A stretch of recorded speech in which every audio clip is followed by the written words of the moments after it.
आत्माओं वाला पुराना रेल स्टेशन। रात का समय था और बारिश की बूंदें पुराने रेल स्टेशन की छत पर थपथपा रही थीं।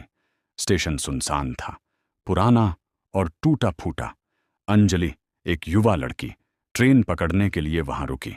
स्टेशन पर सिर्फ पुरानी घड़ी की टिक टिक की आवाज सुनाई दे रही थी। जैसे ही वह प्लेटफॉर्म पर खड़ी हुई, उसे लगा कि किसी की आंखें उसे घूर रही हैं। अचानक हवा के साथ एक सर्दी दौड़ी और स्टेशन की पुरानी लाइटें झिलमिला उठीं।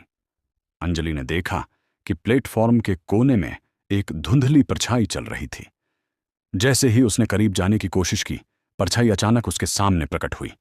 एक आदमी, जिसके चेहरे पर गहरा दुख और दर्द था।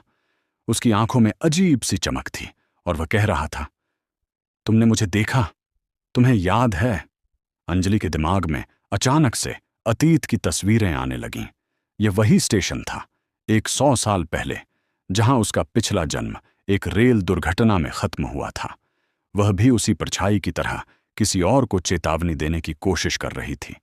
लाइटें और लहराती धुंध के बीच अंजलि ने देखा कि ट्रेन का कोई शोर नहीं था, पर प्लेटफॉर्म पर पुरानी यात्रियों की आवाजें गूंज रही थीं। हंसी, रोना और चीखें।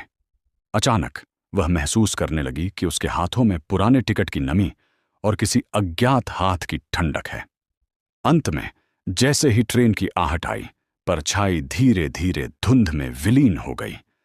अंजलि का दिल धड़क रहा था, लेकिन उसने देखा, प्लेटफॉर्म पर अब खाली टिकट पड़ा था, जिस पर लिखा था, अब तुम भी हमारी कहानी का हिस्सा हो।